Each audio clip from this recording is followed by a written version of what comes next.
The Hot Date by Chava Hudson, based on a true story.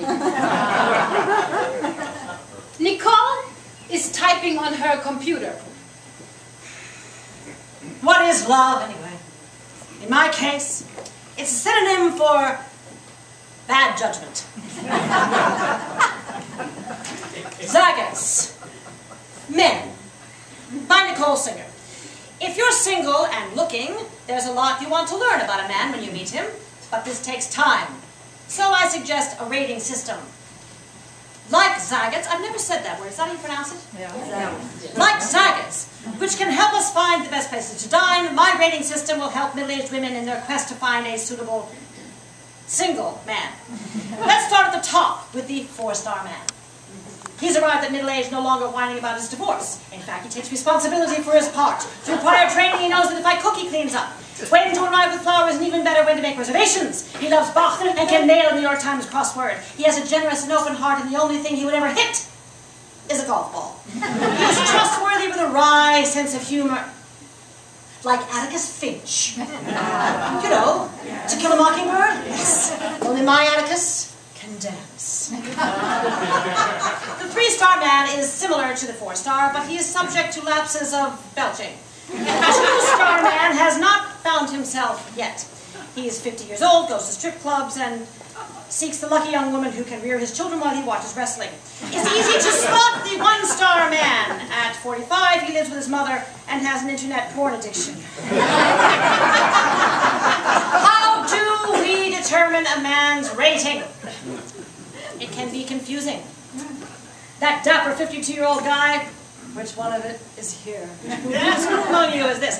Who picks you up in his shiny BMW might appear to be 4-star, but you then learn that he waxes his back. No one here does this. He snores so loudly that the walls shake, and although he has major commitment issues, he's leaving on Monday to find a 25-year-old wife in Colombia.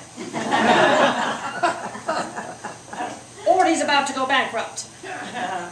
A man who appears as a solid 3-star will get demerits for complaining about his villainous ex-wife through your entire dinner, and the one you thought was a fixer-upper 2-star has a car held together with duct tape and is proud he has just brought, and this is true, a porta potty for his living room for guests. As you can see, this is all complex, and the defining lines are ambiguous. The best ones may not have BMWs or all the answers, like restaurants. Maybe they're undiscovered places with good food and good service, and then bon appetit. My Zagat's article ran 2 days ago. Since then, I've received 4 emails. 3 of them are from women saying, "Right on, sister," and 1 is from a man accusing me of being a man-hater. Atticus hasn't written. So I'm outlining an article about the guys who pay for dinner on the 2nd date and then disappear if there's no payback. Nicole leans into her computer screen. Oh my God, I just got an email from, excuse me, thank you so much. I was kind of excited. With 4-star man in the subject line. Hi, you sound like such a funny and interesting woman. I think you'd consider me a 4-star man, although I've been known to belch, but never in front of a lady. I am gainfully employed, like music, have a membership to the Museum of Fine Arts, and do not own a porta potty. My car is in one piece without any duct tape. You sound like a lot of fun, and I wondered if you'd like to get to know each other. My number is... Call me if you're interested. Ciao. Ciao. Stanley Fields. Maybe it's Atticus. I don't want to seem too anxious. Hello, this is Nicole. Nicole Singer from the paper. You know, the Zagat's article. Does he not remember? Hi, hold on a minute. I'm at Starbucks. I want to take this outside. Oh God, he's on a date. I'm such an idiot. He probably sends out emails like this all the time. Well, why did I call? There, that's better. So, hey, hi. Hi. Well, hey, you can really write. Thanks. So, tell me about you. Me? I'm an aspiring 4-star guy. Honest. Hey, I was wondering if you wanted to meet. Maybe get a cup of coffee? Maybe, but I don't know anything about you. Okay, what would you like to know? Well, where are you from? What do you do? How old are you? Are you single? Okay, I live in Belmont, and I'm in sales. I've never been married, so yeah, I'm definitely single, and I'm 45. All right, fair enough. At coffee shop, Nicole is stirring her sugar when Stanley arrives. He's wearing a camel hair coat that falls mid-calf, and he looks like an executive in a hip ad agency.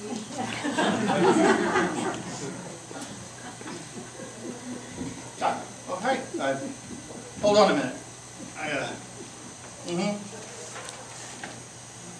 You must be Nicole. Listen, I'll get some coffee. I'll be right back. Oh, boy. Stanley pays for his coffee from a thick wad of bills held together with a gold money clip.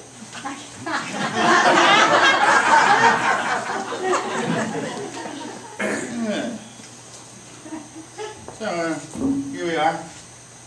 I liked your article. You must have received tons of letters from men wanting to meet you. Oh, yes, tons.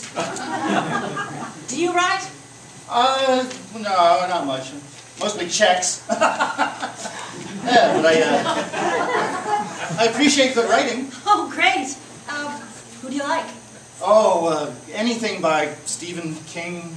I like Stephen King. I really like Updike or Roth. Did you read Kite Runner? No, but I might rent the movie. So, what do you like to do? I'm working for a record company. So I'm into music. I like jazz and blues. Me too. Who do you like? Well, for blues, I love Buddy Guy, but there's so many. Oh, Buddy Guy. I like Buddy Guy. I've seen him in concert 4 times. Wow, and for jazz, I don't know, I guess nothing beats Miles Davis. Classic stuff. I love Miles. Say, this was great, but I have to get back to work. Well, maybe you'll want to go out sometime. We can go dancing. Sure, just give me a call. Oh.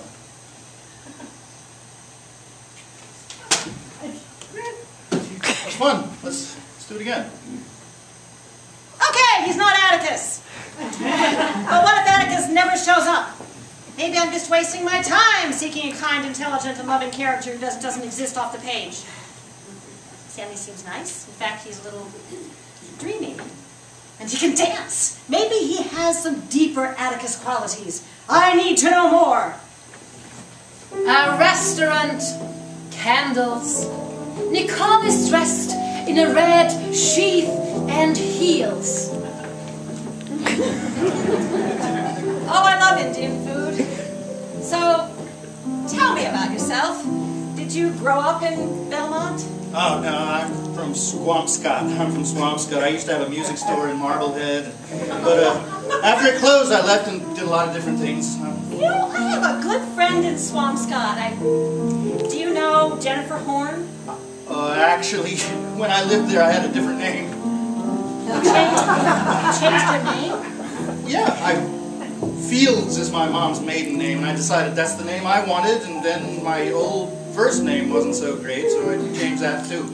Why did you want to change your name? I'm in sales, and I wanted a last name that was easier to remember.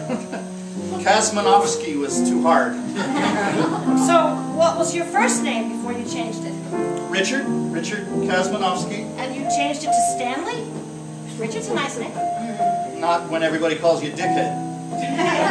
Why Stanley? I don't know. It's just goofy enough to be cool. It's a name people remember, you know, a lot like Streetcar Named Desire. If you say so. Nicole sits at her computer. The phone rings. Hi, Stanley. Oh, listen, I really don't want you to have to drive all the way over here every time. How about I come over to your place and pick you up? Oh, no, I wouldn't think of making you drive. I don't mind at all. I'll pick you up at 7. We'll get some dinner. Okay. Next time I'll come there, all right? Listen, one of the women from the paper is having a party. I don't know her too well. She's in sales, but it's good to socialize with people from work. Maybe you'd like to go? Party music!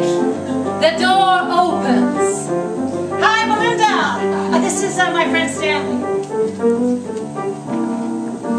Enchanté. Nice to meet you. Would you like a drink? Belinda takes Stanley's hand and leads him off. Lights fade. Nicole is at work on her computer at her cubicle. Belinda pops in her head. Are you busy? A little. Oh, I have a deadline. But say, thanks for the party. Sorry I had to leave. I wasn't feeling well. No, that's okay. So, what's the story with this Stanley guy? Are you an item? Well, we've gone out a couple of times. Why? I just got an email from him.